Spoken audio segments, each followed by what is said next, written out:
إن الحمد لله نحمده ونستعينه ونصلي على رسوله الكريم وعلى آله وصحبه أجمعين أما بعد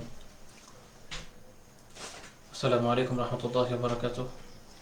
আলহামদুলিল্লাহ, আজকে আমাদের নির্ধারিত যে লাইভটি ছিল ইমান বিধ্বংসী বিষয়সমূহকে নিয়ে তার প্রথম পর্ব শুরু করতে যাচ্ছে।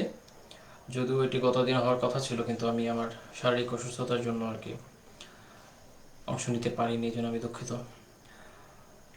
তো আশা করি ইনশাআল্লাহ তাআলা আমাদের এই লাইফটি ফলপ্রসূ হবে।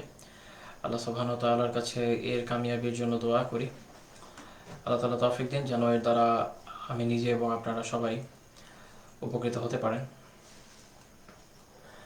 তো আমাদের লাইভের জন্য আমরা ঘন্টাখানেক সময় ধরছি ইনশাআল্লাহ তাআলা। এর মধ্যেই আমরা মোটামুটি আলোচনা গুছিয়ে নেওয়ার চেষ্টা করব। আপনাদের কোনো প্রাসঙ্গিক প্রশ্ন যদি থাকে তাহলে কমেন্টে করতে পারেন, তবে উত্তর ইনশাআল্লাহ তাআলা পুরো আলোচনা আজকের জন্য নির্ধারিত আলোচনা আজকে যতটুকু করার সিদ্ধান্ত নিয়েছি ততটুকু করার পরেই প্রশ্নের উত্তর ইনশাআল্লাহ দেব, মোটামুটি আলোচনা শেষ হওয়ার পরে। আর কারো কোনো সাজেশন যদি থাকে, অনেকের সাজেশন থাকে বিভিন্ন বিষয়, সেগুলো বলতে পারেন যে পরবর্তী সময় কী আলোচনা শুনতে চাচ্ছেন পরবর্তী পর্বগুলোতে। তো সেক্ষেত্রে সেগুলো ইনশাআল্লাহ তাআলা অ্যাড করার চেষ্টা করতে পারি। তো যাই হোক, আমরা আজকে আলোচনা করতে যাচ্ছি যে বিষয়গুলোকে নিয়ে, সেগুলো হচ্ছে একদম প্রাথমিক কিছু বিষয়। সেটা হলো কিছু মৌলিক পরিভাষা, যেটা জানা আমাদের জন্য আসলে বেশ দরকার এবং বেশ জরুরি। এই পরিভাষাগুলো মোটামুটি জানা থাকলে পরবর্তী আলোচনাটা বোঝা সহজ হবে। এবং বর্তমান প্রেক্ষাপটে এটা একটা বড় সমস্যা হয়ে গেছে যে বর্তমান প্রেক্ষাপটে এই বিষয়গুলো নিয়ে আলোচনা না করলেই নয়। কেননা দেখা যাচ্ছে যে যেগুলো সাধারণ শব্দ ছিল, একদম পরিচিত শব্দ ছিল, সেগুলোর ক্ষেত্রেও এমন কিছু সন্দেহ সংশয়ের তৈরি করা হয়েছে যে মানুষ বিভিন্ন রকমের দ্বিধায় আক্রান্ত হয়ে গেছে এবং এই দ্বিধার কারণে তারা সঠিক বিষয়টা আসলে কি এটা বুঝে উঠতে পারছে না। তো এই কারণে এই এই পরিভাষাগুলো নিয়ে আমাদের একটু আলোচনা করা জরুরি। তো এই জন্য একদম শুরু থেকে ইনশাল্লাহ কিছু পরিভাষার বিষয় নিয়ে আজকে আলোচনা করবো এবং আজকের বেসিক আলোচনা এটাই। বেশ কিছু পারিভাষিক বিষয় নিয়ে আমরা আলোচনা করবো ইনশাল্লাহ তাআলা, এবং এখান থেকে আমরা কিছু গুরুত্বপূর্ণ বিষয় পেয়ে যাব। এরপরে এর সাথে মিলিয়ে বাকি আলোচনাকে আমরা সামনে ইনশাল্লাহ অগ্রসর করব। এবং আশা করি আমার এই যে এতক্ষণ ধরে যে কথাবার্তা, এর ফাঁকে আপনারা অনেকে হয়তো যোগ দিতে সক্ষম হয়েছেন। ইনশাল্লাহ সামনে আরও যোগ দিতে পারবেন বলে আমি আশা করি।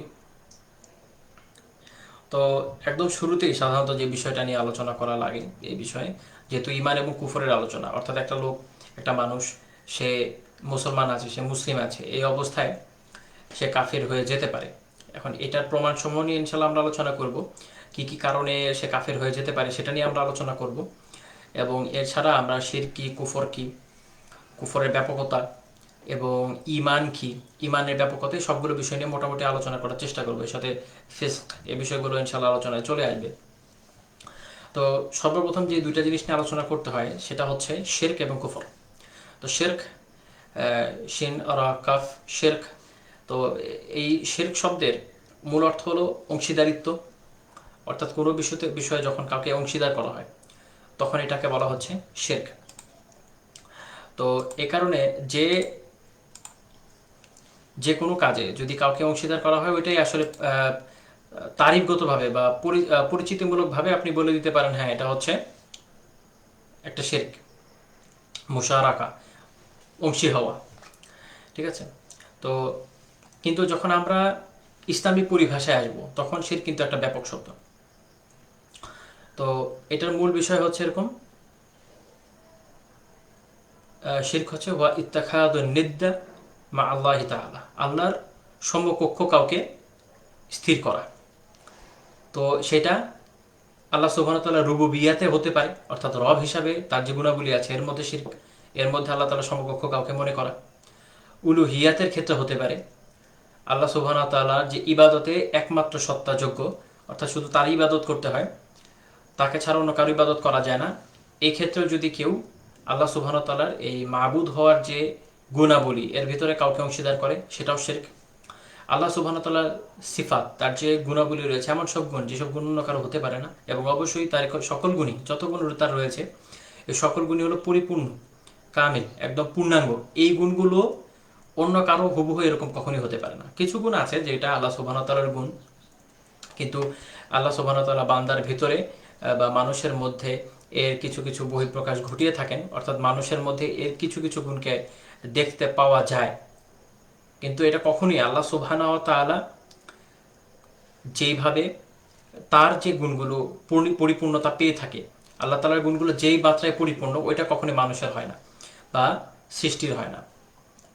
তো এই হিসাবে যখন আল্লাহ তাআলার সিফাতের ক্ষেত্রে যদি কেউ কোনো গুণের ক্ষেত্রে শিরক করে ফেলে, আল্লাহ তাআলার সমকক্ষ কাউকে মনে করে ফেলে কোনো একটা সিফাতের ক্ষেত্রে, কোনো একটা গুণের ক্ষেত্রে, যেমন আল্লাহ তাআলা, ধরেন আল্লাহ তাআলা মুজিবুদ দোয়া, আল্লাহ তাআলা দোয়া কবুলকারী, তো এটা আল্লাহ তাআলার একটা সিফাত। এখন এটা যদি কেউ মনে করে যে আল্লাহ কেন, আরও অনেক অনেক আছে যারা দোয়াকে কবুল করতে পারে, যার কাছে এভাবে যদি দোয়া করা, হে অমুক সাহায্য করেন, এই করেন সেই করেন, আমার এই দোয়া কবুল করেন, আমাকে এই দেন সেই দেন, তো এটাও একটা শিরকের মধ্যে গিয়ে পড়বে। তো এইভাবে আল্লাহ সুবহানাহু ওয়া তাআলার রুবুবিয়াত, উলুহিয়াত, আসমা ও সিফাতে সবগুলো ক্ষেত্রে যদি কোনো কিছুতে আল্লাহ তাআলার সাথে কোনো ধরনের অংশী সাব্যস্ত করা হয়, সমকক্ষ সাব্যস্ত করা হয়, এটা হচ্ছে শিরকের একটা খুব কাছাকাছি শব্দ হচ্ছে নিদ। নিদ মানে হলো সমকক্ষ স্থির করা। একটা হচ্ছে যে অনেকে মনে করে এরকম যে আমি যদি আল্লাহ সুবহানাহু ওয়া তাআলাকে ইবাদত শুধু আল্লাহ তাআলার করি, ইবাদতে আমি কখনোই আল্লাহ তাআলার মতো কাউকে মনে করি না, আল্লাহ তাআলার সমকক্ষও তো মনে করি না। কিন্তু এরা যে কাজটা করে সেটা হচ্ছে ইবাদতের বিভিন্ন শাখা প্রশাখার ক্ষেত্রে গিয়ে আল্লাহ তাআলার আল্লাহ তাআলার যে ইবাদতের যে চাহিদা, আল্লাহ তাআলার যে সকল ইবাদত আল্লাহ তাআলার জন্য খাস, সেসব ইবাদত দেখা যায় যে বিভিন্ন ক্ষেত্রে এরা অন্যদের জন্য এটা করে থাকে। যখন এটা তারা করে, তো আলটিমেটলি তারা মূলত আল্লাহ সুবহানাহু ওয়া তাআলার বিভিন্ন গুণের ক্ষেত্রে বা বিভিন্ন কর্মকাণ্ড, এগুলো বিভিন্ন ক্ষেত্রে গিয়ে শিরক করে বসে। তো এরকম যত ধরনের অংশীদারিত্ব হতে পারে, মানে শিরক বিষয়টা আসলে খুব ব্যাপক। অনেকে যেটা মনে করে যে আমি শুধু ইবাদতের ক্ষেত্রে আল্লাহ তাআলাকে খাস রাখি, আমি নামাজটা শুধু আল্লাহর উদ্দেশ্যে পড়ি, রোজা আল্লাহর উদ্দেশ্যে রাখি, ব্যাস, এরপর দুনিয়ার সব রকম আমল আছে, কোনোটা অমুকের জন্য, কোনোটা তমুকের জন্য, কোনোটা মূর্তির জন্য, কোনোটা পীর বাবাদের জন্য, বা যে কারোর জন্যই হোক। মোট কথা হচ্ছে আল্লাহ তাআলার যে আমলগুলো আল্লাহ তাআলার জন্য খাস, সেটা যখন অন্য কারোর জন্য করা হয়ে যায়, তো তখন এটা আসলে এক ধরনের শিরক। তো এই জন্য একটা কথা হয় যে শিরক হচ্ছে তাওহীদের বিপরীত। শিরক হলো তাওহীদের বিপরীত, অর্থাৎ তাওহীদ হলো আল্লাহ তাআলাকে সব বিষয়ে একক করা, যেগুলোর ক্ষেত্রে তিনি একক। আর শিরক হচ্ছে সব বিষয়ে তার সাথে সমকক্ষ স্থির করা, কিংবা তার অনুরূপ, তার মতো কাউকে মনে করা, যে তিনি যেভাবে করেন ওইভাবে করা। এখানে একটা ব্যাপার আছে, একটা হচ্ছে হুবহু সমান সমান, আর কেউ কেউ একটা অন্যরকম একটা উপমা দেয়, সেটা হচ্ছে আমরা সমান সমান বলবো না, আমরা বলি যে অনুরূপ। অনুরূপ অর্থাৎ তাশবীহ যখন হয়, অর্থাৎ আল্লাহ তাআলার কোনো গুণ, কোনো সিফাত, আল্লাহ তাআলার জন্য খাস বিভিন্ন ইবাদা, এসকল ক্ষেত্রে আল্লাহ তাআলার জন্য যেভাবে ঠিক ইবাদত করা হয়, ঠিক ওই রকমই যদি অন্য কারোর জন্য করা হয়, তো তখন এটা হচ্ছে তার তাশাব্বু, এটা হচ্ছে তার সাদৃশ্য রাখছে। তো এখন একটা কথা থাকে যে সাদৃশ্য থাকাটা এটা ইটসেলফ শিরক হবে কি হবে না, সাদৃশ্য থাকাটা শিরক হবে কি হবে না। তো এটার ক্ষেত্রে দেখা যায় যে অনেকে এক্ষেত্রে সহজতা অবলম্বনের চেষ্টা করেন এবং তারা বলতে থাকেন যে না, যদি ইবাদত হিসাবে না করে, শুধু সাদৃশ্যের কারণে জিনিসটা শিরক হবে না। কিন্তু এই কথাটা আসলে খুব বেশি ভ্যালিড বলা যায় না, কেননা একটা মানুষের অন্তরে কি আছে এটা তো আর বাহ্যিকভাবে দেখে বলা যাবে না, কিন্তু বাহ্যিকভাবে আমরা এটা দেখতে পাই যে সে ইবাদতটা কিসের, মানে ইবাদত যেটা সে করছে, এটা যে সে আল্লাহ তাআলাকে যেভাবে করার কথা সেটাই সে অন্য আরেকজনকে করছে, এটা একদম ক্লিয়ারলি বোঝা যাচ্ছে। তো যখন এটা আমরা দেখতে পাই যেভাবে সে করছে, যেমন আল্লাহ তাআলার জায়গায় সে গায়রুল্লাহকে সিজদা করলো, তো এরকম একটা কাজ যখন সে কেউ করলো, তো এইরকম কাজ করার মাধ্যমে সে বাহ্যিকভাবে কিন্তু দেখিয়ে দিচ্ছে যে না, তার এই ইবাদতটা এটা সে আল্লাহ তাআলাকে করার কথা, কিন্তু আল্লাহ তাআলার জায়গায় অন্য আরেকজনকে করছে। তো সে সম্মানের জন্য করুক, যে কাজের জন্যই করুক, ঘটনা এটাই যে যখন সেটা করছে, তো সে কি মনে করে করছে, সে কিন্তু এটাই মনে করে করছে যে না, এই লোকের একটা সম্মান আছে, বা এই বস্তুর, এই মাজারের বা যে জিনিসের কাছে সে করুক না কেন, এর একটা সম্মান আছে, যেটার জন্য আমি সিজদা করছি। তা আল্লাহ তাআলাকে আমরা কি শুধুমাত্র ইবাদতের জন্যই সিজদা করি? আমরা তো শুকরিয়া আদায় করেও আল্লাহ তাআলা সিজদা করি। ধরুন আমরা সিজদা তো শুকর যখন দিই, আল্লাহ তাআলার কাছে শুকরিয়া আদায় করে যখন সিজদা দিই, তো এই শুকরিয়া আদায় সিজদা কার জন্য? আল্লাহ তাআলার জন্য। এখন কেউ একজন খুব উপকার করে দিল, কোনো এক বাবা, কোনো এক পীর, কোনো এক মন্ত্রী, কোনো এক ইমাম, কোনো এক রাজা বাদশাহ, তো তার কাছে তাজিম করে, তার জন্য শুকরিয়া জানিয়ে সম্মান করে সুন্দর করে দিয়ে দিলেন সিজদা। তো আল্লাহ আল্লাহ তাআলার জন্য তো শুকরিয়া সিজদা আদায় হয়। তো তাহলে দেখা যাচ্ছে যে বিষয়টা এতটা সহজ না যতটা সহজভাবে তারা বোঝানোর চেষ্টা করেন। মূল বিষয় এই জায়গায় যে এইরকম আমল, যে আমল শুধুমাত্র আল্লাহর জন্য খাস, এই আমলগুলো আল্লাহর জন্য খাস, রুকু হোক, সিজদা হোক, বা সলাৎ হোক, এরকম বিষয়গুলো আল্লাহ সুবহানাহু ওয়া তাআলার জন্য খাস, এবং এই খাস বিষয়গুলোকে কোনোভাবেই অন্য কারোর জন্য করার কোনো সুযোগ নেই, এবং এটা যদি করা হয় তাহলে এটা শিরক হয়ে যাবে। তো তো অধিকাংশ মানুষ, যেটা হিন্দুরা আছে, খ্রিস্টানরা আছে, এরা যেটা করে আল্লাহ সুবহানাহু ওয়া তাআলার উলুহিয়াতের মধ্যে শিরক করে বেশি। উলুহিয়াতের মধ্যে শিরক কিভাবে, যে এরা আল্লাহ তাআলার পাশাপাশি অন্যদেরকেও ইবাদত পাওয়ার যোগ্য মনে করে। তো এই জন্য দেখা যায় যে বিভিন্ন দেবদেবীকে তারা পূজা করে, বিভিন্ন দেবদেবীর জন্য তারা বিভিন্ন রকমের উৎসর্গ করে থাকে, তাই না? তো এখানে অনেকগুলো মজার মজার বিষয় আছে যেটা শিরকের এই বিষয়গুলোকে পরিষ্কার করে দেবে ইনশাআল্লাহ তাআলা।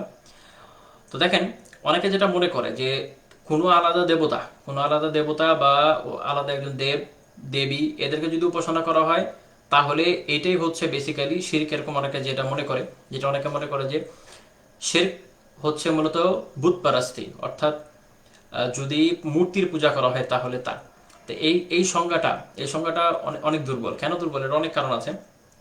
যদি হিন্দুদেরও দেখা হয় বা অন্যান্য ধর্মের লোকদেরও দেখা হয়, তাহলে দেখা যায় যে এরা সব ক্ষেত্রে কিন্তু আসলে মূর্তি পূজা করে না। আপনারা দেখবেন যে আধুনিক যুগের হিন্দুরা অনেক আধুনিক হয়েছে, তারা ছবি টানিয়ে রাখে, দেবদেবীদের ছবি টানিয়ে রাখে এবং ওই ছবিগুলোর পুজো করে।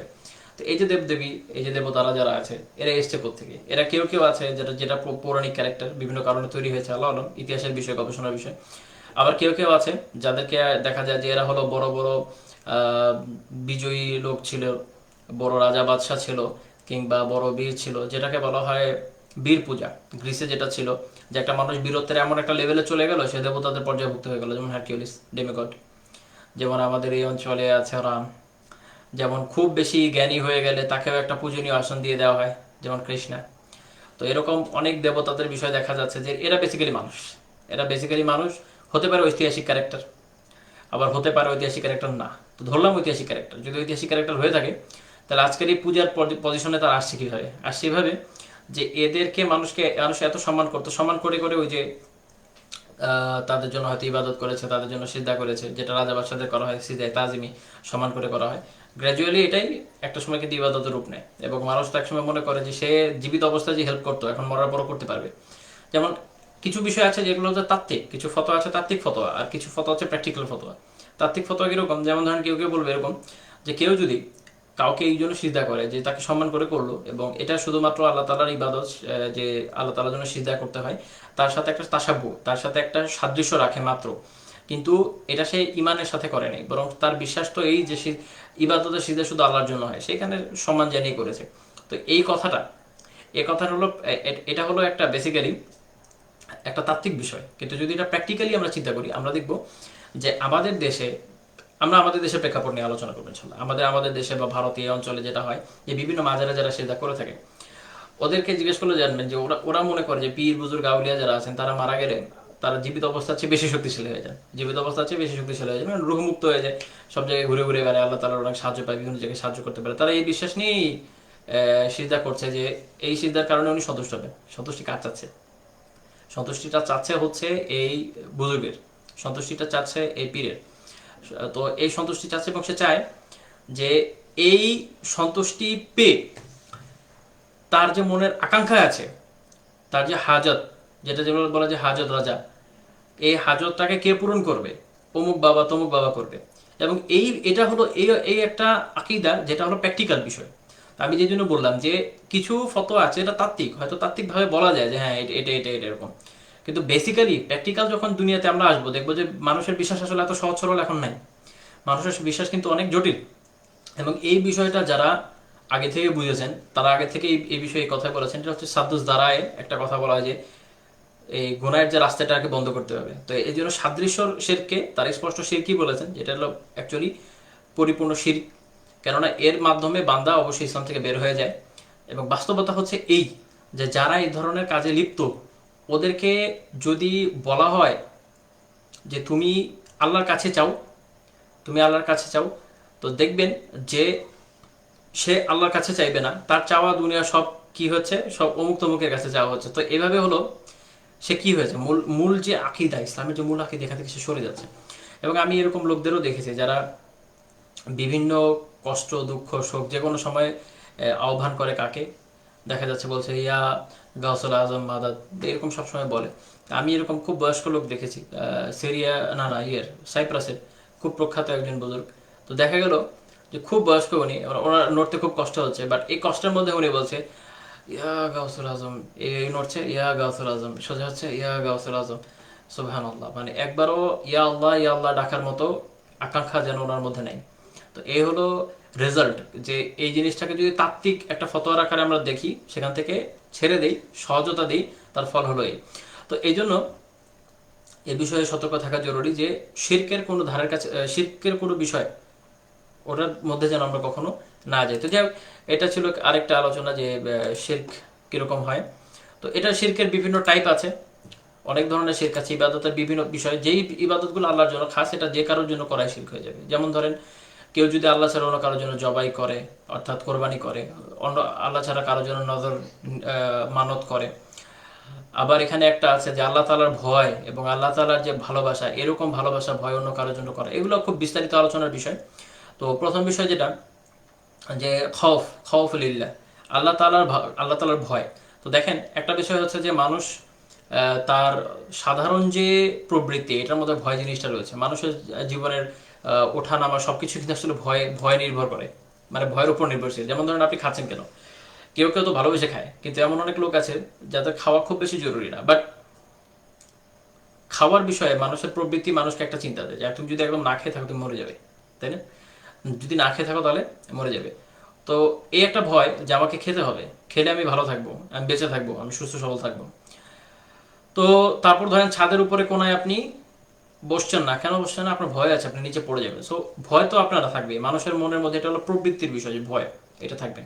কিন্তু ভয় কখনোই আল্লাহ তাআলা ভয়ের সমকক্ষ হওয়া যাবে না। যদি হয় তাহলে এটা একটা শিরকের পর্যায়ে চলে যায়। যেমন যদি কারো ভিতরে মাখলুকের ভয় এত বেশি হয়ে যায় যে আল্লাহ তাআলার ভয় থেকে সেটা বেশি, এতই বেশি যে আল্লাহ তাআলা যে হক বলতে বলেছেন সেই হক বলতে চায় না, আল্লাহ তাআলা যে বিধান দিয়েছে সেই বিধান প্রকাশ করতে ভয় পায়, মানুষকে বেশি ভয় পেয়ে গেছে, মানুষকে এত বেশি ভয় পেয়ে গেছে যে আল্লাহ তাআলার যে বিধান, আল্লাহ তাআলার দিন, এটাকে সে প্রকাশ করতে সাহস পায় না। তো এরকম ভয়গুলো কিন্তু দেখা যাচ্ছে যে আল্লাহ তাআলা সমকক্ষ পর্যায়ে নিয়ে গেছে বান্দাকে।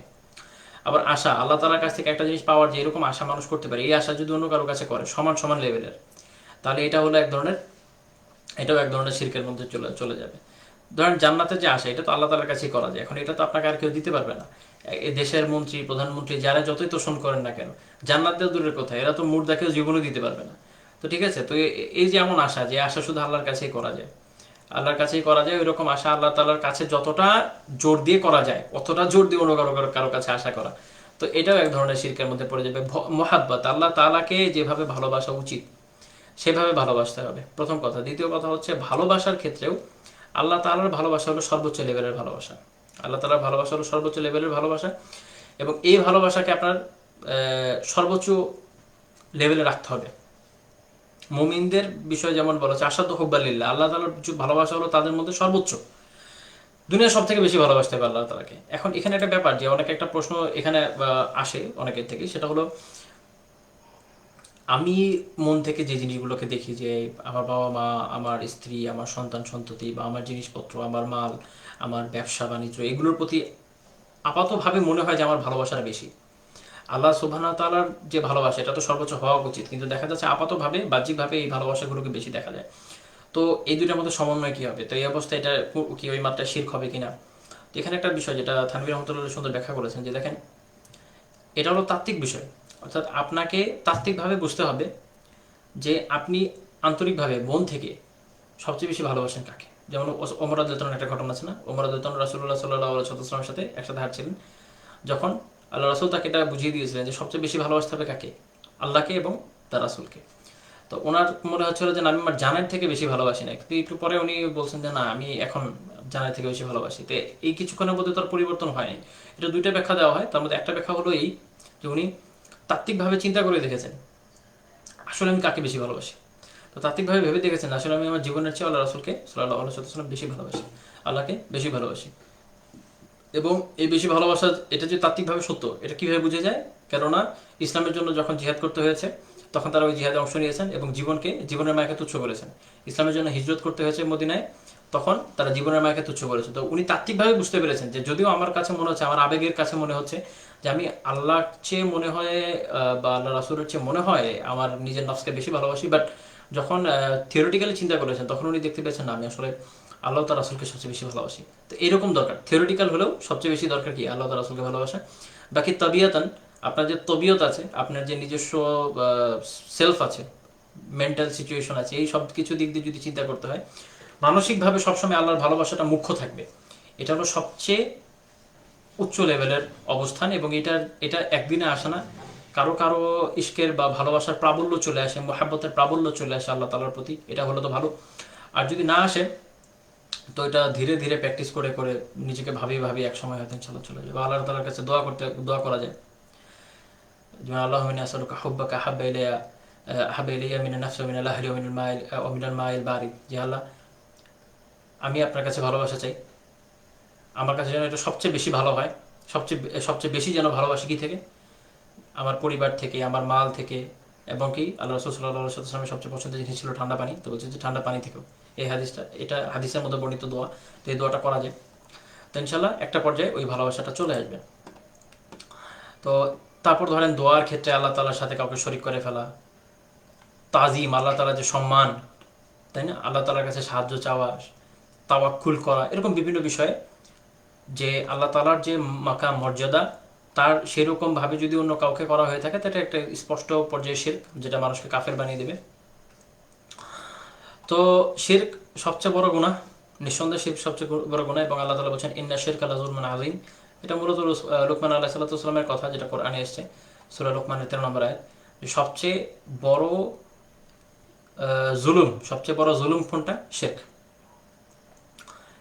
তো সবচেয়ে বড় জুলুম শিরক। এটা এখানে একটা জিনিস পরিষ্কার করে দেয় যে একটা মানুষ যত গুনাহ করুক, যে মুশরিক তার চেয়ে খারাপ নয়। একটা মানুষ যত গুনাহ করুক, যে মুশরিক তার চেয়ে সে খারাপ নয়। একটা মানুষ যদি মানুষ খুনও করে, একটা মানুষ ধরেন মানুষকে খুন করলো, তো এই খুন করা কিন্তু শিরকের সমপর্যায়ের গুনাহ না, শিরক তার চেয়ে বড় গুনাহ। যদিও আমাদের কাছে মনে হয় রে ভাই একটা মানুষকে খুন করে ফেলেছে বিশাল ব্যাপার, আল্লাহ সুবহানাহু ওয়া তাআলার স্ট্যান্ডার্ড আর আমাদের স্ট্যান্ডার্ড কিন্তু এক না। আল্লাহ তাআলা আমাদের জন্য আলাদা একটা স্ট্যান্ডার্ড দিয়ে দিয়েছেন, যে ইসলামে আমাদের কাছে স্ট্যান্ডার্ডটা কি? ইসলাম আমাদেরকে একটা স্ট্যান্ডার্ড দিয়েছে যে এখানে গুনার মধ্যে সর্বোচ্চ লেভেল কোনটা। আমরা যদি প্রচলিত মানুষের চিন্তাধারা, সমাজে মানুষ কিভাবে ভাবে সেই চিন্তাধারা দিয়ে চিন্তা করি, তাহলে কিন্তু মিলবে না। যেমন আমি আপনাদের একটা কথা বলি, আমাদের সমাজে যে সুদখোর তার মর্যাদা অনেক ক্ষেত্রে নেককারদের চেয়ে বেশি। আমাদের সমাজে বা আমাদের পারিপার্শ্বিক অবস্থায় সুদখোরকে মানুষ কিন্তু দেখা যাচ্ছে যে ব্যভিচারের থেকে কি মনে করে? ভালো মনে করে, তাই না? যে যাই হোক চাকরি করে খায়। আচ্ছা, আরেকটা প্রস্টিটিউট, তাকে খারাপ মনে করে। প্রস্টিটিউটও খারাপ, ভালো বলছি না, কিন্তু বুঝাচ্ছি যে কোনটা বেশি খারাপ ইসলামের দৃষ্টিতে। দুটোই খারাপ, কিন্তু ইসলামের দৃষ্টিতে সবচেয়ে বড় কোনটা? যে সুদখোর, যে সুদি ইনকাম করছে, সুদি প্রতিষ্ঠানের সাথে যুক্ত, তার ইনকাম একটা ব্যভিচারের ইনকামের চেয়ে খারাপ। বাট সমাজ কি বলছে? সমাজ বলছে না, একটা প্রস্টিটিউটের ইনকাম বেশি খারাপ। তো সমাজের সংজ্ঞা আর আমাদের সঙ্গে এক না। একজন বাড়িওয়ালা, তার কাছে যদি কেউ এসে বলে যে ভাই আমি এখানে একটা ব্রথেল খুলবো, আমাকে এটা ভাড়া দেন, সে দিবে না। এখন তার কাছে যদি কেউ এসে বলে ভাই আমাকে একটা ব্যাংক খোলার জন্য জায়গা দেন, সে দিয়ে দিবে। তো এই হলো বেসিক তফাৎ, যে সমাজের যে স্ট্যান্ডার্ড আর আমাদের যে স্ট্যান্ডার্ড সেটা এক না। আমাদেরকে তো আল্লাহ তাআলার দেওয়া স্ট্যান্ডার্ড ফলো করতে হবে, আর ওই স্ট্যান্ডার্ড আমাদেরকে বলছে যে শিরক হলো সবচেয়ে বড় জুলুম, সবচেয়ে বড় গুনাহ। শিরকের সমকক্ষ কোনো গুনাহ হয় না, শিরকের সমকক্ষ কোনো গুনাহ নাই। এই জন্য আল্লাহ তাআলা বলছেন ইন্নাল্লাহা লা ইয়াগফিরু আন ইউশরাকা বিহি, যে আল্লাহ তাআলার সাথে শিরক করবে আল্লাহ তাআলা একে মাফ করবেন না। এবং আল্লাহ তাআলা এটা ওয়াদা, একটা কথা মনে রাখতে হবে যে আল্লাহ তাআলা যেসব ওয়াদা করেছেন, কোরআনে যা বলেছেন, তা থেকে তিনি কখনোই সরবেন না, এবং এটাই বাস্তব। কেউ যদি এরকম মনে করেন আল্লাহ তাআলা মাফ করেও দিতে পারে, তো এটা ভাবাটাও কুফর। কেন কুফর? প্রথম কথা এখানে যে আল্লাহ তাআলা তার নিজের ব্যাপারেই বলেছেন যে তিনি হচ্ছেন সবচেয়ে সত্যবাদী, এবং তিনি যা বলেন তা সত্য। এক, দুই, তিনি যা বলেছেন তাকে যদি তিনি সরে যান, তাহলে আমাদেরকে যুক্তি কি বলছে? যুক্তি বলছে যে যেই স্রষ্টা তার নিজের ওয়াদা থেকে নিজেই সরে যায়, তাহলে সে তো স্রষ্টার গুণই রাখে না। এটাই তো বাস্তবতা, তাই না? যে তাহলে তো তার কোনো কথায় ভরসা করা যায় না। যে যদি এটা হয় যে তিনি মুশরিকদের ক্ষমা করে দিবেন, তাহলে এটাও সম্ভব যে তিনি মুসলিমদের জাহান্নামে পড়াবেন। Both can be right. তো কাজেই এটা খেয়াল রাখতে হবে যে আল্লাহ তাআলা যে ওয়াদা করেছেন সেটা থেকে তিনি কখনো সরবেন না, যা বলেছেন এটাই সত্য। এবং এই দিনে এটাই হলো মূল বিধান যে ইন্নাল্লাহা লা ইয়াগফিরু আন ইউশরাকা বিহি, আল্লাহ তাআলা তার সাথে শিরককারীকে ক্ষমা করবেন না। ওয়া ইয়াগফিরু মা দুনা যালিক লিমান ইয়াশা, এর নিচে যে কোনো গুনাহ যাকে ইচ্ছা তাকে ক্ষমা করে দিতে পারেন। ঠিক আছে, ওয়া মা ইউশরিক বিল্লাহি ফাকাদ ইফতারা ইসমান আযীমা, যে শিরক করেছে তো সবচেয়ে বিশাল গুনাহ করেছে। তো এবং এখানে একটা প্রশ্ন থাকে যে দেখা যায় একটা লোক সে হয়তো অনেক ভালো কাজ করেছে, অনেক ভালো কাজ করেছে, কিন্তু সে শিরকের উপর মারা গেছে, সে কুফরের উপর মারা গেছে, ইসলামের উপর মরে নাই। তো এক্ষেত্রে একটা প্রশ্ন থাকে যে তার এই নেক আমলগুলো কি হবে। দেখেন, একটা মানুষ দুনিয়াতে যত ভালো কাজই করুক, এইটার প্রতিদান সে দুনিয়ায় পাবে, দুনিয়াতে সে পেয়ে যায়। দেখা যায় যে সে ভালো মানুষ হিসেবে স্বীকৃত হয়, মানুষ তাকে ভালো মানুষ জানে। কিন্তু যখন বিষয়টা আখিরাতের বিষয় আসবে, তখন আল্লাহ তাআলা তার জন্য বলছেন লাকাদ উহিয়া ইলাইকা ওয়া ইলাল্লাযিনা মিন ক্বাবলিক, যে আমি তোমাকে এবং তোমার আগে যারা এসেছিল সেসব রাসূলদেরকে এই ওহী দিয়েছি, লা ইন আশরাকতা লা ইয়াহবাতান্না আমালুকা ওয়া লা তাকুনান্না মিনাল খাসিরিন, যদি তুমি শিরক করো তাহলে তোমার আমল আমি বাতিল করে দিব এবং তুমি ক্ষতিগ্রস্তদের অন্তর্ভুক্ত হবে। সূরা জুমারের 65 নম্বর আয়াত।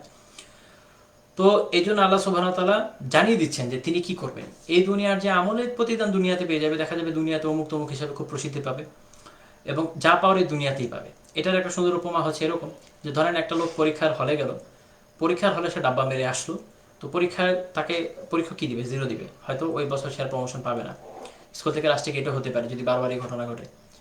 কিন্তু হতে পারে সে ব্যক্তি জীবনে খুব ভালো মানুষ, সে বাইরে খুব সোশ্যাল ওয়ার্ক করে, মানুষকে অনেক হেল্প করে, মানুষের জন্য অনেক কাজ করে, যে কেউ বিপদে পড়ে সে দৌড়ে যায়, অমুক ছেলেটা খুব ভালো, যে কেউ বিপদে পড়ে যে সে দৌড়ে যায়, সে নিজে রক্ত দেয়, সে মানুষকে খুব দান খয়রাত করে, যে কেউ যে কোনো সোশ্যাল ওয়ার্কে তাকে পাওয়া যায়, দুর্গ্রস্ত যারা দুর্যোগগ্রস্ত মানুষ তাদের পাশে পাওয়া যায়। বাট পড়াশোনা সে একদমই লেভেন্ডিশ এবং পরীক্ষায় সে কিছুই লেখে নাই, যেসব প্রশ্নগুলো তার পাশ পাশ যেসব প্রশ্নগুলোর উত্তর দিলে সে কমপক্ষে পাশ করতো সেগুলোর উত্তরও সে দেয় নাই। তো এইরকম লোকের ক্ষেত্রে কি বলা হবে, ফেলিওর, তাই না? তো এটা হলো বাস্তবতা। এর জন্য আল্লাহ তাআলা বলছেন ইন্নাহু মান ইউশরিক বিল্লাহ, যে আল্লাহর সাথে শিরক করে, ফাকাদ হারামা আল্লাহু আলাইহিল জান্নাহ, তার জন্য আল্লাহ জান্নাতকে হারাম করে দিয়েছেন। এটা আল্লাহর ওয়াদা। যে শিরকের উপরে আছে, শিরকে হাকিকি প্রকৃত শিরক করেছে, যে শিরক মানুষকে ইসলাম থেকে বের করে দেয়, তার ব্যাপারে আল্লাহ তাআলা বলছেন ফাকাদ হারামা আল্লাহু আলাইহিল জান্নাহ, তার জন্য আল্লাহ জান্নাতকে হারাম করেছেন। ওয়া মাওয়াহুন নার, তার আবাস, মাওয়া হলো চিরস্থায়ী আবাস, এটা মানে সাময়িক কোনো আবাস না, তার আবাস হবে জাহান্নাম। ওয়া মা লিযালিমিনা মিন আনসার, এবং আল্লাহ বলছেন যে জালেমদের জন্য কোনো সাহায্যকারী নেই, কে সাহায্য করবে আল্লাহ ছাড়া। পরকালের বিষয় পুরোই আল্লাহর হাতে, তখন আর কেউ সাহায্য করার নাই, তখন সাহায্য শুধুমাত্র আল্লাহই করতে পারে, এবং আল্লাহ জানিয়ে দিচ্ছেন যে তিনি এদেরকে সাহায্য করবেন না। তো শিরক দুই প্রকার, একটা হচ্ছে শিরকে আকবার, যেটা মানুষের আমলকে বরবাদ করে দেয়, যেটা মানুষকে চিরস্থায়ী জাহান্নামী করে দেয়, ঠিক আছে। আরেকটা হলো শিরকে আসগর। তো শিরকে আকবার হলো আল্লাহ তাআলার জায়গার সাথে যদি গায়রুল্লাহর ইবাদত করা হয়, আল্লাহ ছাড়া অন্য কারোর কাছে দোয়া করা হয়। ওই যে একটু আগে যে যতগুলো শিরকের প্রকার আমি আলোচনা করলাম, এগুলো সবই শিরকে আকবরের মধ্যে পড়ে। তো এছাড়া আরো অনেক টপিক আছে, সত্যি কথা হচ্ছে এগুলো আলোচনা করতে গেলে পয়েন্ট অনেকগুলো বিষয় বের হয়ে আসবে। তো মোটামুটি আমি যে একটা আউটলাইন, একটা গাইডলাইন দেওয়ার চেষ্টা করেছি যে কমপক্ষে কি কি বিষয়গুলো শিরকে আকবার হয়, এটা যেন আপনারা বুঝেন। আরেকটা হচ্ছে শিরকে আসগর। শিরকে আসগর হচ্ছে যে বিষয়গুলো আসলে ওই শিরক না যেটা মানুষকে একদম ইসলাম থেকে বের করে দেয়। যেমন কেউ যদি রিয়া করে, কেউ যদি লোক দেখানোর জন্য আমল করে, তাহলে এটা একটা শিরক, আল্লাহ তাআলার সাথে এটাও একটা শিরক। কিন্তু এটা মানুষকে ইসলাম থেকে বের করে দেবে না, এটা মানুষকে চিরস্থায়ীভাবে জাহান্নামী করবে না। এখানে একটা ব্যাপার, যেটা যে শিরকে আকবরে পড়ে তাকে কালিমা পরে ইসলামে ফিরে আসতে হবে বা ইসলামে ঢুকতে হবে। আর যে শিরকে আসগরে আছে তার কাজ হচ্ছে তবা করা এবং এইরকম আমল আর কখনোই না করার চেষ্টা করা। তো শিরকে আসগরও আবার দুই রকম হয়, একটা হচ্ছে শিরক বিল লিসান, আর একটা হচ্ছে শিরক বিল জাওয়ারিহ। একটা হচ্ছে মুখ দিয়ে শিরকে আসগর হতে পারে, আর একটা হচ্ছে শারীরিকভাবে শিরকে আসগর হতে পারে। যেমন ধরেন কেউ যদি আল্লাহ ছাড়া অন্য কারো নামে কসম করে, আপনারা হয়তো জানেন যে আল্লাহ ছাড়া গায়রুল্লাহর নামে কসম করা শিরক, কিন্তু এই শিরকটা হচ্ছে শিরকে আসগর, এটা মানুষকে ইসলাম থেকে বের করে দেয় না, এটা হচ্ছে মুখ দিয়ে করা শিরক, ঠিক আছে। দেন কেউ যদি বলে মাশা আল্লাহ ওয়া শি'তা, যে আল্লাহ তাআলা যা চেয়েছেন এবং তুমি যা চেয়েছো, এটাও একটা শিরকে আসগরের মধ্যে পড়বে। আসলে মূল কথা হলো বলতে হবে যে আহ, আগে এভাবে বলতে হবে যে আল্লাহ যা চেয়েছেন, মাশা আল্লাহ সুম্মা শাআ ফুলহান। প্রথমে বলতে হবে যে আল্লাহ যা চেয়েছেন, তারপর বলতে হবে যে অমুক যা চেয়েছে, অতঃপর অমুক যা চেয়েছে। অর্থাৎ এটা হলো স্টেপ বাই স্টেপ, আল্লাহকে সবার উপর রাখতে হবে। তো এটা এক ধরনের শিরকে আজগার, যেটা মানুষকে ইসলাম থেকে বের করে দেয় না, তবে এটা একটা গুনাহ, বড় গুনাহ, কবিরা গুনার মধ্যে পড়ে। তো এগুলো হচ্ছে বিভিন্ন ধরনের শিরকে আজগার। তারপর ধরেন আরো আরো কিছু শিরকে আজগার আছে। যেমন ধরেন কেউ যদি এমন নাম রাখে যেটা শিরকের দিকে, শিরকের সাথে একটু সাদৃশ্য রাখে। যেমন ধরেন কেউ বললো যে কারো নাম হলো আব্দুল নবী, আব্দুল নবী, বা আমাদের মানে নবীর বান্দা, বা কেউ কেউ এরকম নাম রাখে যে হুসাইন বক্স, হুসাইন দিয়েছে যাকে। তো এরকম নামগুলো শিরকে আসগরের মধ্যে পড়বে, এরকম নামকরণ করা শিরকে আসগর। তো মানুষকে ইসলাম থেকে বের করবে না, কিন্তু এটা এক ধরনের শিরক, এবং এই থেকে বেঁচে থাকতে হবে। কাজে এই ধরনের নাম থাকলে অবশ্যই তাকে পরিবর্তন করতে হবে। একটা হচ্ছে বিভিন্ন কাজের জন্য, কাজের মাধ্যমে আফআল, বিভিন্ন কর্মকাণ্ডের মাধ্যমে যে শিরকগুলো, শিরকে আসগরগুলো হয়, সেটা আমি বলেছি এর মধ্যেই। যেমন কোনো একটা আমল করলেন, কেউ সালাত আদায় করছে, তার মনে হলে সবাইকে দেখিয়ে দেখিয়ে করছে যাতে সবাই খুব খুশি হয়ে যায়, ঠিক আছে? তো তাহলে এটা হলো শিরকে, এক ধরনের শিরকে আসগর। তবে এখানে একটা ব্যাপার হলো, আপনি ধরেন সালাত আদায় করছেন, তো এই সময় আপনার মনে হলো যে আমি যদি একটু সুন্দর করে করি, আল্লাহর জন্যই করছি, ওই আল্লাহর জন্যই করছিলাম, হঠাৎ করে আশেপাশের লোকজনের কাছে দেখে একটু একটা শয়তান ওয়াসওয়াসা দিল আপনার মনে হয় একটু সুন্দর করে করি। তো প্রথম কথা হচ্ছে এই কাজটা তখন এটা আপনার একটা ওয়াসওয়াসা, এটা পাত্তা দেওয়ার দরকার নেই। বাকি যদি চলেও আসে, এটাও পাত্তা দেওয়ার দরকার নেই। দেখতে হবে আপনি আমলটা শুরু করেছেন কি দিয়ে। শুরু যদি ইখলাস দিয়ে করেন, ইনশাআল্লাহ শেষ ইখলাস দিয়ে হবে। আরেকটা বিষয় হচ্ছে যে দেখা যায় কেউ কেউ এরকম মনে করে এটা থেকে যে কোরআন তেলাওয়াত যদি অন্যদেরকে মনে সুন্দর বোঝানোর জন্য, ধরেন অন্যদের কাছে সুন্দর লাগবে কোরআন তেলাওয়াত যদি সুন্দর করে করি, তো এই কারণে অনেকে এটা আবার চিন্তা করে যে আমি যদি সুন্দর করে কোরআন তেলাওয়াত করি তাহলে এটাকে শিরক হবে কিনা, অন্যদের কাছে ভালো লাগবে এই জন্য। না, এটা শিরকের মধ্যে পড়বে না। কেননা ওবাই ইবনে কাব রাদিয়াল্লাহু আনহুর ঘটনা আছে যে রাসূলুল্লাহ সাল্লাল্লাহু আলাইহি ওয়াসাল্লাম ওনার তেলাওয়াতের খুব প্রশংসা করেছিলেন, এবং উনি বলেছিলেন যে যদি আমি জানতাম যে আপনি আসবেন বা আপনি আছেন, আপনি শুনছেন, তাহলে আমি আরো সুন্দর করে করতাম। তাহলে রাসূল এটা খারাপ বলেন এই বিষয়টাকে। তো এই জন্য একটু সুন্দর করে করা, মানুষকে আকৃষ্ট করার জন্য কোরআনের দিকে, এটা জায়েজ আছে, এটা করা যেতে পারে। তো এই হলো শিরকের বিষয় মোটামুটি আমাদের একটা ছোটখাটো গাইডলাইন যে শিরক কী জিনিস, এবং শিরকের বিষয়ে আমরা যা যা আলোচনা করতে চেয়েছি তা। তো এরপরে আমি যে বিষয়টা নিয়ে আলোচনা করতে চাই, দেখেন আমি প্রশ্নগুলোর উত্তর পরে দেবো ইনশাল্লাহ, হ্যাঁ? আপনারা যারা যারা প্রশ্ন করে যান, আমি এটা ইনশাল্লাহ পরে দেখব। আচ্ছা, তো এরপরে আমার আলোচ্য বিষয় যেটা, সেটা হচ্ছে কুফর কি। এই জিনিসটা খুব গুরুত্বপূর্ণ, একটু মনোযোগ দিয়ে আপনাদের মনোযোগ আকর্ষণ করতে চাই বিশেষ করে। কেননা কুফর নিয়ে এখন এক ধরনের চাতুর্যপূর্ণ কাজ চলছে, যেখানে দেখা যাচ্ছে যে মানুষকে কুফর কি এটা বোঝানো, এটা এটা যেন মানুষ ঠিক মতো না বুঝে, সে চেষ্টা করা হচ্ছে। তো এই জন্য কুফরের বিষয়টা একটু বিস্তারিত বোঝা জরুরি। তো কুফর, আমাকে কি দেখা যাচ্ছে? কোনো কারণে বিচ্ছিন্ন হয়ে গেলে অবশ্যই জানাবেন ইনশাআল্লাহ তাআলা।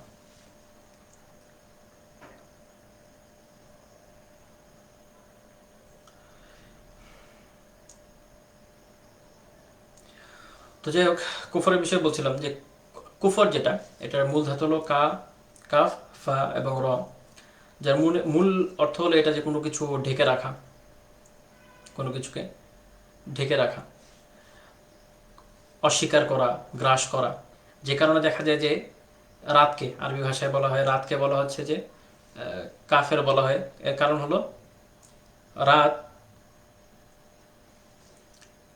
অন্ধকার দিয়ে দুনিয়াকে ঢেকে রাখে। তো এটা একটা কারণ। তো যাই হোক, কুফরের বিষয়ে প্রথমে যে জিনিসটা খেয়াল রাখতে হবে যে আমরা যখন ইসলামী পরিভাষায় আসব, পারিভাষিক অর্থ আর প্রায়োগিক অর্থ বা আবিধানিক অর্থ সব ক্ষেত্রে এক হতে হবে এমন না। যেমন ধরেন আমরা যখন বলি যে দোয়া, এর মানে হলো আল্লাহর কাছে কোনো কিছু চাওয়া, বা এমনিতে কারোর কাছে কোনো কিছু আহ্বান করা। তো দেখেন আমরা যখন ইয়েতে যাব, সলাতের আলোচনায় যাব, সলাত এর কিন্তু আবিধানিক অর্থ হলো দোয়া। সলাতের আবিধানিক অর্থ হলো দোয়া। এই কারণে দেখবেন যে বিভিন্ন রেওয়ায়েতে আছে যে ইহুদিদের সলাত এরকম, খ্রিস্টানদের সলাত এরকম, অথচ আমরা সবাই জানি ইহুদিরা সলাত আদায় করে না, খ্রিস্টানরা সলাত আদায় করে না। বিভিন্ন রেওয়ায়তে দেখবেন যে সাহাবীদের বিভিন্ন রেওয়ায়ত আছে যে ইহুদিদের সলাতে সে রুকু নাই, খ্রিস্টানদের সলাত এইরকম। হ্যাঁ, ইহুদিরা দাঁড়িয়ে দাঁড়িয়ে সলাত কি বলে দাঁড়িয়ে দাঁড়িয়ে ইহুদিরা সলাতে কিতাব থেকে পড়ে, এরকম অনেক কথাবার্তা পাওয়া যায়। অথচ আমরা সবাই জানি এখনকার তো বৈশ্বিক কি বলে এটাকে আপনার, বর্তমানে ওয়ার্ল্ড খুব ছোট হয়ে গেছে, খুব সহজেই ইন্টারনেটে সবকিছু দেখা যায়, ইহুদিরা কিভাবে আদায় করে, তাদের প্রার্থনা কিভাবে করে, খ্রিস্টানরা কিভাবে করে, সবই দেখা যায়। আমরা দেখি যে এটা কেউই কিন্তু সলাত আদায় করে না, তাই না, সবাই দোয়া করে। তো এই হিসাবেই আসলে ওগুলো বলা হয়েছিল, যেটা অনেকে পরে বুঝতে পারেনি, পরে ভুল বুঝেছে, পরের যুগের লোকেরা ভুল বুঝেছে, প্রথম যুগের লোকেরা ভুল কম বুঝেছে। তো সেটা হলো সলাৎ বলতে ওখানে বোঝানো হচ্ছে দোয়া। তো এটা হলো একটা হলো আবিধানিক অর্থ, একটা হলো পারিভাষিক অর্থে যখন যাবো। তো পারিভাষিক অর্থ দিয়ে আমরা কিন্তু সলাৎ বলতে একটা ভিন্ন জিনিস বুঝি। তো যাই হোক, তো একইভাবে কাফারা এর মানে হলো টু কভার টু হাইট, কোনো কিছু গোপন করা, লুকানো। হ্যাঁ, বা এখন এটা যখন আমরা আমাদের পারিভাষিক অর্থে আসবো, তখন যেমন হ্যান্সার বলছে যে এর মানে হচ্ছে to be irreligious, be an infidel, not to believe. কাফারা বিল্লাহ মানে হচ্ছে not to believe in God. ঠিক আছে, তো এটা হলো মূল বিষয় যে কাফারা, এর হলো মূল অর্থ হলো এরকম, কেউ যদি অস্বীকার করে ইসলামকে, বলেন ইসলামকে অস্বীকার করে, আল্লাহকে অস্বীকার করে, ইসলামের কোনো বিষয়কে অস্বীকার করে, তখন সে কি হয়, কাফের হয়। ঠিক আছে, তো তো এই বিষয়টা হ্যান্সওয়ার থেকে শুরু করে কেউ যে কোনো আরবি অভিধান যদি ঘাটে, তাহলে সেম জিনিস ইনশাল্লাহ পাবে যে কাফের কে আর কাফারা কি, তারিফুল কুফর, কুফর কি জিনিস, এটার আলোচনা দিয়ে সব জায়গাতে এই জিনিসই পাবে যে কুফর হলো ইমানের বিপরীত, জিদ্দুল ইমান, কুফর হলো ইমানের বিপরীত। ঠিক আছে, এবং এটার আরো কিছু প্রায়োগিক অর্থ আছে, বিভিন্ন জায়গাতে আসে, যেমন নিয়ামতের অস্বীকার করা একটা কুফর, তাই না। কেউ যদি কাফেরকে, কাফের হলো যে আল্লাহ তাআলা নিয়ামত অস্বীকার করে, সে কাফের। কিন্তু যখন আমরা ইস্তিলাহ বা পরিভাষায় চলে আসব, তখন কাফের বা কাফেরের যে সংজ্ঞা আসবে, কুফরের যে সংজ্ঞা আসবে, সেটা এরকম যে কাফেরকে বা কুফর কি, কুফর হলো এমন বিশ্বাস, ওয়াল ইতিকাদ, এমন বিশ্বাস, ওয়াল কওল ওয়াল আমাল, বিশ্বাস, কথা এবং আমল, তিনটা জিনিস, বিশ্বাস, কথা এবং আমল, যেটা আল মানাফি, যেটা নিগেশন করে, নাকচ করে দেয় লিল ইমান, যেটা ইমানকে ভঙ্গ করে, ইমানকে নাকচ করে দেয়। তো এরকম যে কাজ, এরকম যে আমল, এরকম যে বিশ্বাস, সেটাই কি কুফর, এটা ইমান ভঙ্গ করে দেয়। আর যা দুইটা বিষয়, এক হয় এটা ইমান ভঙ্গকারী, নয় এটা হলো ইমানের অনস্তিত্ব, অর্থাৎ যার ভিতর ইমান নাই সেও কাফের, যে ইমানকে ভেঙে ফেলেছে, ইমানকে নষ্ট করে ফেলেছে, সেও কি হবে, কাফের হবে। এই জন্য ইমান জিনিস, কুফর জিনিস একটু ব্যাপক। তো এটা বিষয়টা এরকম যে যারা ইসলামে বিশ্বাস করে না, এটা বোঝার আগে কিন্তু এটা একটা জিনিস বোঝার আছে যে ইমান কি, ইসলাম কি জিনিস। ইমান হলো আল্লাহ সুবহানাহু ওয়া তাআলা যা দিয়েছেন এবং আল্লাহ রাসূল যে এনেছেন, এই সকল বিধানাবলী মেনে নেওয়াটাই হলো ইমান। সবগুলো মেনে নেওয়া হলো ইমান। এটা আমরা আলোচনা করবেন ইনশাআল্লাহ। সবগুলো যখন কেউ মেনে নিল, সে হলো ইমান। যখন কেউ সব মানলো না, কোনো একটা অস্বীকার করলো, কোনো একটা গ্রহণ করলো না, তখন সেটা কি হলো, কুফর হলো। তো এটা হলো একটা টাইপ। তো কুফর দিয়ে অনেকে যেটা মনে করে যে কুফর মানে হলো যদি কোনো কাফেরের কাছে আপনি ইসলামের দাওয়াত দেন, সে যদি এটা প্রত্যাখ্যান করে তাহলে সে কাফের, এই ধারণাটা হলো ভুল। এটা আমরা সামনে ইনশাআল্লাহ আরো আলোচনা করবো। তো আমি যা যা এখন পর্যন্ত আলোচনা করেছি, এটা আরবির একদম বিখ্যাত সব কিতাবই পেয়ে যাবেন। যেমন ধরেন লিসানুল আরবের 5 নম্বর খণ্ডে 140 পৃষ্ঠায় আছে, মুআজাম মাকাইসিল লুগাতে আছে, মাদ্দা হলো কাফার, ওখানে গেলে এটা দেখা যাবে। আর কামুসুল মুহিতে পাওয়া যাবে, তাজুল আরুসে পাওয়া যাবে, মফরাদাতুল কোরআনে পাওয়া যাবে, রাগাব ইসফাহানের মুআজামুল ওয়াসিতে পাওয়া যাবে, সব জায়গায় পাওয়া যাবে। মানে এটা হচ্ছে খুব কমন বিষয় আসলে, সত্যি কথা যেটা, এটা হচ্ছে কি খুব কমন বিষয়। এবং এটা এমন বিষয় যেটা সবাই জানে এবং খুব প্রচলিত। কিন্তু এখন যেটা করা হচ্ছে সেটা হচ্ছে, আমি যেটা দেখছি যে সাম্প্রতিক সময় আপনারা সিচুয়েশনটা জানেন যে দেখা গেছে যে অনেকে কুফরের সংখ্যাকে চেঞ্জ করতে চাচ্ছে। তো যাই হোক, তো ইমাম রাগিব আসফাহানী রহমতুল্লাহ আলাইহি, ওনার তাফসির আছে তাফসিরুর রাগিব, এটার প্রথম খণ্ডে 27 পৃষ্ঠা এটা নিয়ে আলোচনা করেছেন যে কুফর কি। ঠিক আছে, একটা হচ্ছে কাফের মুতলাক, যে হলো মুতলাক ভাবে কাফের, আমভাবে কাফের। তো আরেকটা হচ্ছে সেটা হচ্ছে যে হলো যে আল্লাহ তাআলার ওয়াহদানিয়া, আল্লাহ তাআলার একত্ব, রাসূলুল্লাহ সাল্লাল্লাহু আলাইহি ওয়াসাল্লামের নবুওয়াত এবং শরিয়াত, এগুলোকে যখন অস্বীকার করবে তখন সে কি হবে, কাফের হবে। এগুলোকে যেই অস্বীকার করে, আল্লাহ সুবহানাহু ওয়া তাআলা ওয়াহদানিয়াত, নবুয়ত এবং শরিয়ত যদি কেউ অস্বীকার করে সে হলো কাফের। এখন কাফেরের ব্যাপারে যেই সুবাদ বা সেই যে সংশয়গুলো তৈরি করা হয় এ বিষয়ে আমি ইমাম বাগাবী রহমতুল্লাহ একটা কল নিয়ে আলোচনা করবেন ইনশাআল্লাহ তাআলা। ইমাম বাগাবী রহমতুল্লাহি আলাইহি ওনার যে তাফসিরুল বাগাবী মাআরিমুত তানজিল ফি তাফসিরিল কুরআন, এটার প্রথম খণ্ডে 64 পৃষ্ঠায় খুব সুন্দর করে এই বিষয়গুলো নিয়ে আলোচনা করেছেন। যেমন উনি বলছেন যে আল কুফরু আলা আরবাআতি আনহা, কুফর হলো 4 রকম। একটা হচ্ছে কুফর ইনকার, একটা হচ্ছে প্রত্যাখ্যানের কুফর, একটা হচ্ছে কুফরু কুফরু হাজুদিন, আরেকটা হচ্ছে যেটা অস্বীকারের কুফর, আরেকটা হচ্ছে কুফর ইনাদ, অবাধ্যতার কুফর, একটা হচ্ছে কুফর নিফাক, যেটা হচ্ছে নিফাক। নিফাক তো বুঝিনি না, যারা মুনাফিক তারা যে কাজটা করে নিফাক, অর্থাৎ মুখে ইমানের কথা বলবে, অন্তরে কুফরগুলো লুকিয়ে রাখবে। ঠিক আছে, তো এটা হলো কি, এটা হলো আরেকটা কুফর। এখন এই 4 রকমের কুফর নিয়ে আমি আলোচনা করব। কোরআনে এই 4 রকমের কুফরের আলোচনা আছে। প্রথমে হলো কুফরুল ইনকার, অস্বীকারের কুফর। অর্থাৎ কেউ যখন, যেটা উনি বলছেন বাকাবী রাহিমাহুল্লাহ যে সংজ্ঞা দিচ্ছেন যে আল্লাহ ইয়া আরিফ আল্লাহ আসলান ওয়ালা ইয়া আতারিফা বিহি, এটা হলো যে আল্লাহ তাআলার অস্তিত্বকে একদমই স্বীকার করে না এবং তাকে মানতে চায় না, যে না স্রষ্টা বলে কেউ নাই নেই, মানে পিওর নাস্তিক যারা, তো এটা হচ্ছে কুফরুল ইনকার। এরা এরা কোন কুফরে আছে? এরা আছে কুফরুল ইনকারে।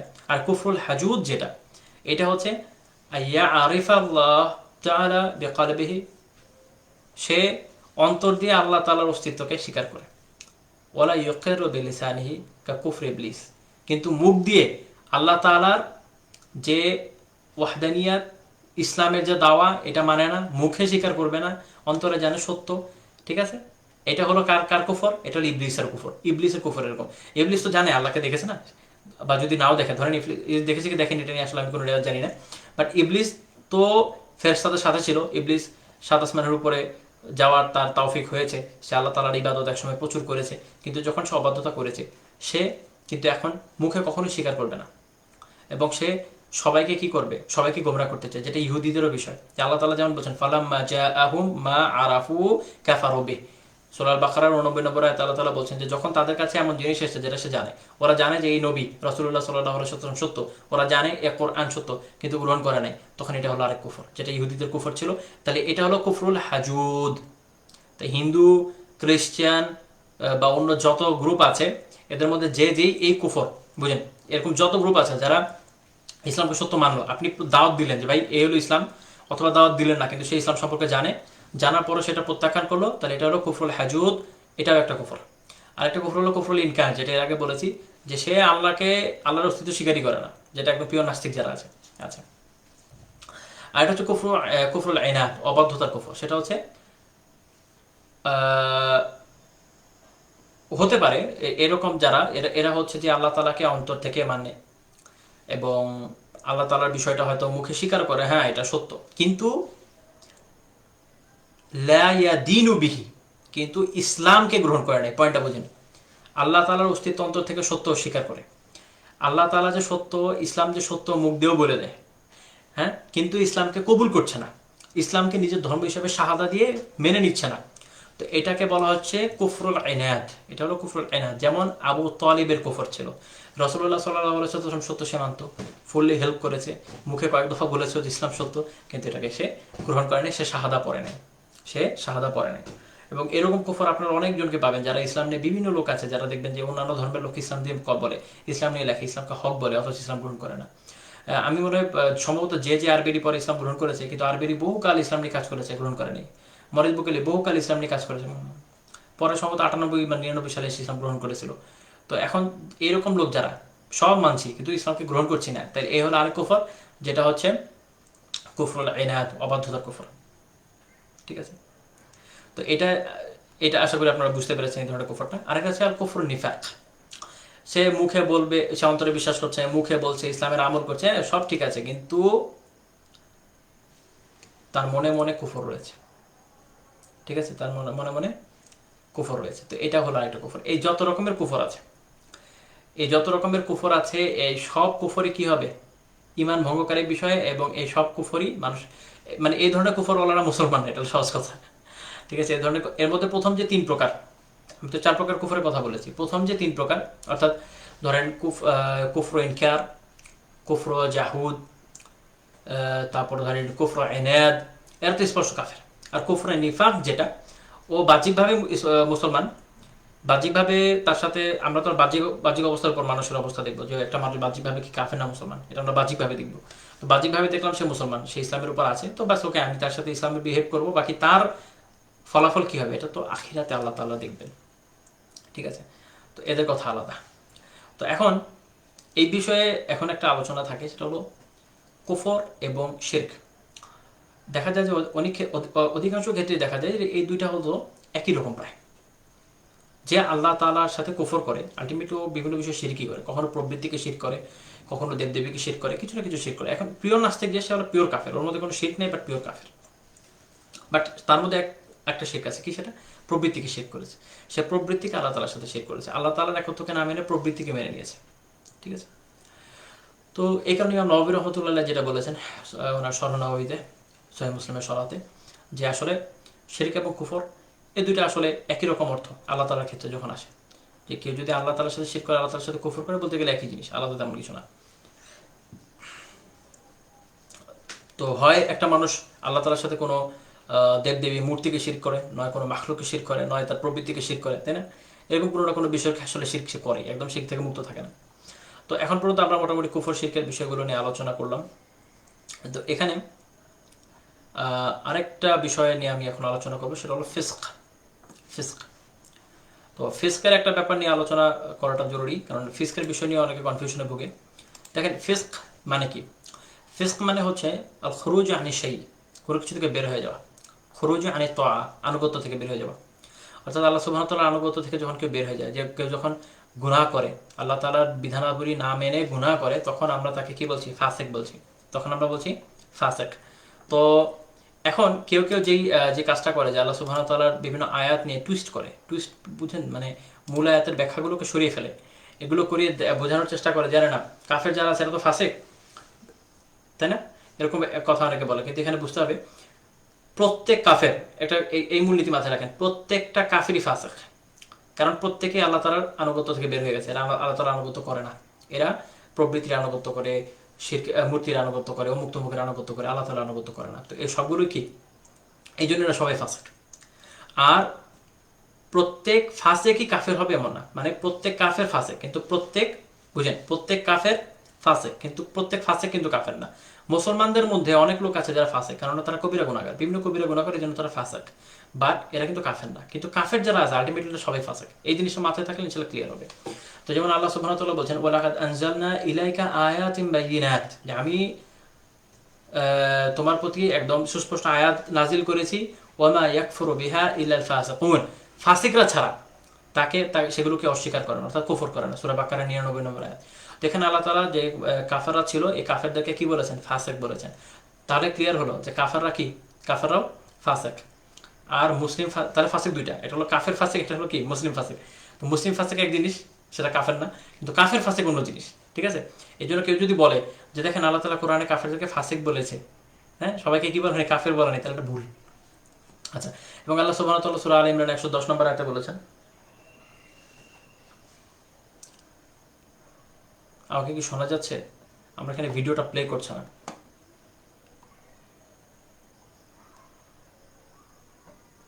আপনারা কি আমার কথা শুনতে পাচ্ছেন? একটু কাইন্ডলি কমেন্ট করেন। আমাকে এখানে ভিডিওটা শো করছে না, বলছে আচ্ছা আচ্ছা, we are having travel playing this video.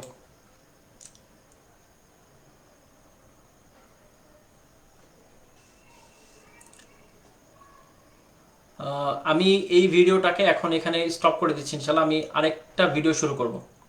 এই ভিডিওটা আমি বন্ধ করে দিয়ে আরেকটা ভিডিও শুরু করব, কেননা আমার এখানে ভিডিও শো করছে না। আমি বুঝতে পারছি না যে আপনারা আমাকে দেখতে পাচ্ছেন কি পাচ্ছেন না। আচ্ছা, শোনা যাচ্ছে? শোনা গেলে আমি কি চালিয়ে যাব? শোনা গেলে কি চালিয়ে যাব, যেহেতু শোনা যাচ্ছে? আচ্ছা, তাহলে আমি চালিয়ে যাই, যেহেতু ভিডিও দেখা যাচ্ছে না, বাট কথা শুনুন। আচ্ছা, তো যে আল্লাহ সুবহানাহু ওয়া তাআলা বলেন কুনতুম খায়রা উম্মাতিন উখরিজাত লিন-নাস, যে তোমরা হচ্ছে কি সেরা উম্মত, তাই না? তোমাদেরকে কিসের জন্য বের করা হয়েছে? মানুষের জন্য। তা'মুরুনা বিল মা'রুফ ওয়া তানহাউনা আনিল মুনকার, তোমরা ভালো কাজের আদেশ করবে এবং খারাপ কাজ থেকে তাদেরকে নিষেধ করবে। ওয়া তু'মিনুনা বিল্লাহি, এবং আল্লাহ তাআলার উপর ঈমান আনবে। ওয়ালাউ আমানু আহলুল কিতাব লাকানা খায়রুল লাহুম, যদি আহলে কিতাব যারা, এদের একটা বিষয় দেখেন, ইহুদি ইহুদিরা খ্রিস্টান না, যারা অনেকে বলা হয় যে ইহুদি খ্রিস্টান না মনে হয় কাফের না, এটা হলো বোকামি। কারণ আল্লাহ তাআলা বলছেন লাউ আমানা আহলুল কিতাব, যদি ওরা ঈমান আনতো, তাহলে তো আনে নাই, লাকানা খায়রুল লাহুম, তাহলে এটা তাদের জন্য ভালো হতো। মিনহুম মুমিনুনা, ওদের মধ্যে কেউ মুমিন আছে। এরা কারা? যারা ঈমান এনে ইসলামে চলে আসছে, তো এরা হলো মুমিন যারা ইসলামে চলে আসছে। ও আকসারুহুমুল ফাসিকুন, কিন্তু এদের অধিকাংশই কি? অধিকাংশ হচ্ছে ফাসেক, অধিকাংশ হচ্ছে ফাসেক। তো এই কারণে আল্লাহ তাআলা এখানে ফাসিক বলেছে। এরকম যতগুলো জায়গাতে আল্লাহ তাআলা কাফেরদেরকে ফাসিক বলেছে, এর মানে কখনোই এটা না যে এরা কাফের না, এরা কিন্তু কাফেরই, এরা কিন্তু কাফেরই। এটা খেয়াল রাখতে হবে এবং এটা আমি একটু পরে ব্যাখ্যা দিব ইনশাআল্লাহ। সূরা হাদীদের 26 নম্বর আয়াতে আল্লাহ তাআলা বলেন ওয়ালাকাদ আরসালনা নূহান ওয়া ইব্রাহিমা ওয়া জাআলনা ফি যুররিয়াতিহিমা নাবুওয়া ওয়াল কিতাব। আল্লাহ তাআলা বলেন আমি নূহ এবং ইব্রাহিমের আলাইহিস সালাতু ওয়াস সালাম কাছে এবং তার পরিবারের কাছে কি নবুয়ত দিয়েছি এবং কিতাব দিয়েছি। ফামিনহুম মুহতাদিন, তাদের মধ্যে কেউ আছে যারা হেদায়েত পেয়েছে, ওয়া কাসীরুম মিনহুম ফাসিকুন, এবং অধিকাংশ হলো ফাসিক। এই যে ফাসিক, এটার ব্যাখ্যা কি? ফাসিক বলতে কি বোঝাচ্ছে? ইবনে আব্বাস রাদিয়াল্লাহু তাআলা বলছেন যে কাফিরুন, ফাসিকুন মানে কি? কাফিরুন। এটা জাদুল মাসিরে ইমাম ইবনুল জাওজি রহমতুল্লাহ আলাইহি এটা নিয়ে এসেছেন এবং অন্যান্য জায়গাও আছে। তো সাহাবারা এটাকে এইভাবে বুঝেছেন যে এখানে ফাসিকুন মানে কি? বেসিক্যালি কাফিরুন। আপনারা যারা যারা প্রশ্ন করছেন করেন, আমি ইনশাআল্লাহ পরে উত্তর দিব, আমি আলোচনা আগে শেষ করি। আচ্ছা, এবং অন্য জায়গায় সূরা তাওবা 67 নম্বর আল্লাহ তাআলা বলেন ওয়াল মুনাফিকুনা ওয়াল মুনাফিকাত বা'দুহুম মিন বা'দ। মুনাফিক আর মুনাফিকা যারা আছে, পুরুষ মহিলা মুনাফিক, এরা একে অপরের সহযোগী। ইয়ামুরুনা বিল মুনকার ওয়া ইয়ানহাউনা আনিল মারুফ।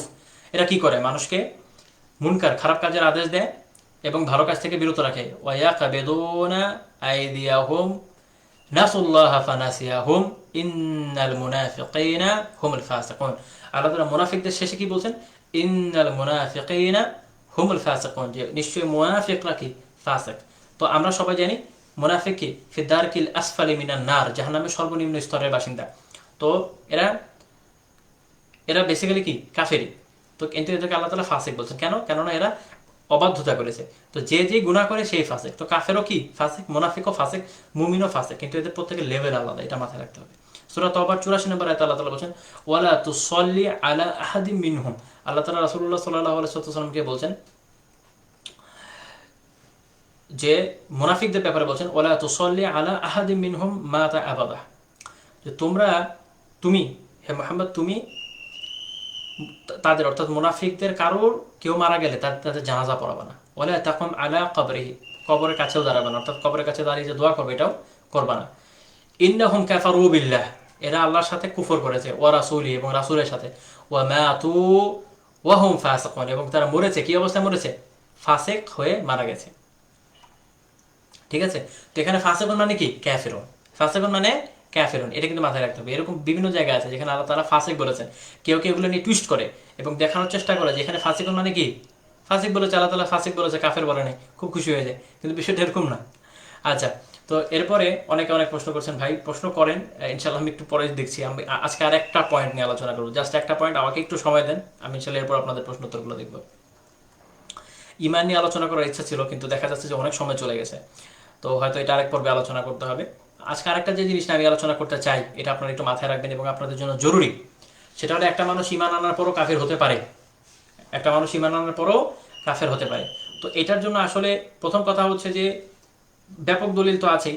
তো আমি কোরআনের কয়েকটা আয়াতকে আপনাদের সামনে নিয়ে আসবো, যে আয়াতগুলো আপনাদেরকে বুঝিয়ে দিবে এবং ক্লিয়ার কাট দলিল দিবে যে মানুষ ঈমান আনার পরও কাফের হতে পারে। মনে রাখতে হবে, একটা মানুষ ঈমান আনার পর কখনোই কাফের হবে না, এটা মুরজিয়াদের বিশ্বাস, এটা মুরজিয়াদের বিশ্বাস, এই বিশ্বাস আমরা রাখি না। আবার একটা মানুষ কবিরা গুনাহ করেই কাফের হয়ে যাবে, এটা খারিজিদের বিশ্বাস, এই বিশ্বাস আমরা রাখি না।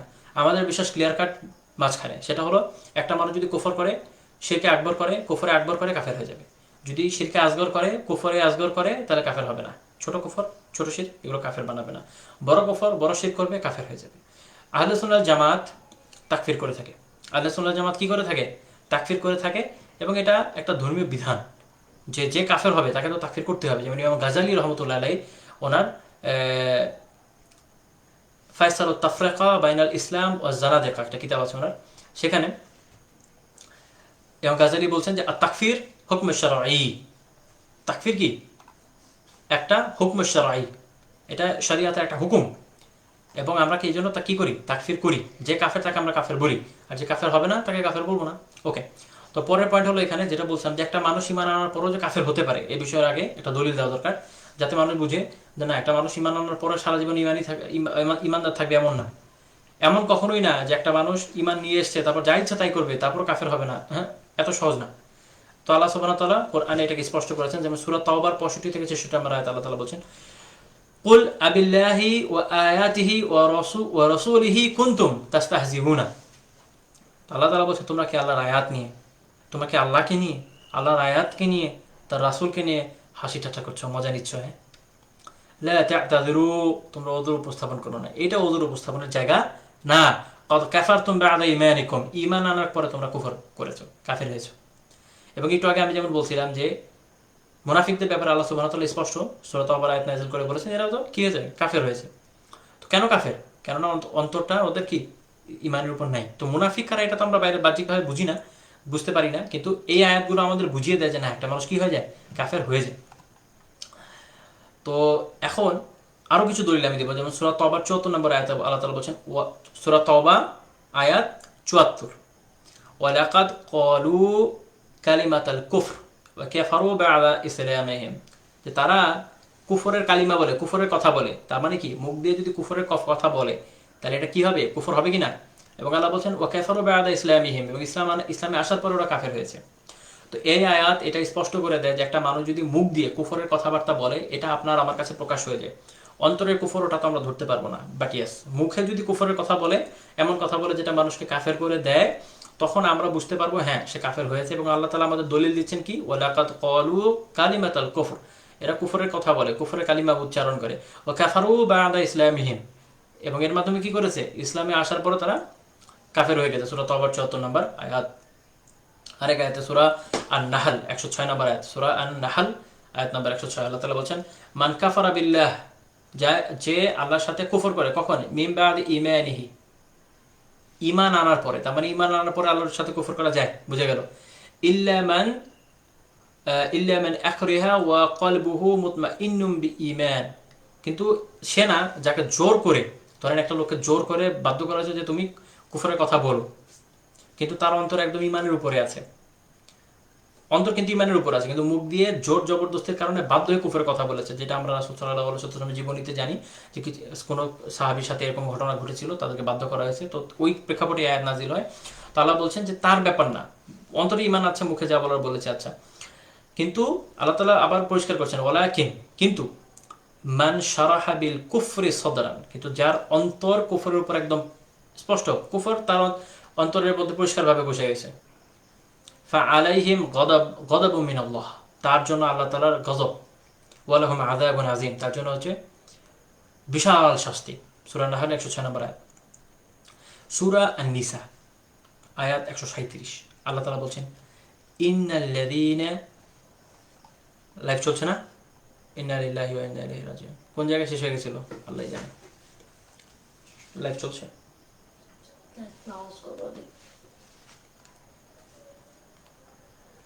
লাইভ কি এখন শোনা যাচ্ছে না? কেউ কমেন্ট করেন কাইন্ডলি, তাহলে আমি এই যে এখান থেকে আবার শুরু করবেন ইনশাআল্লাহ পরবর্তী ভিডিও। লাইভ কি শোনা যাচ্ছে না? যাচ্ছে না?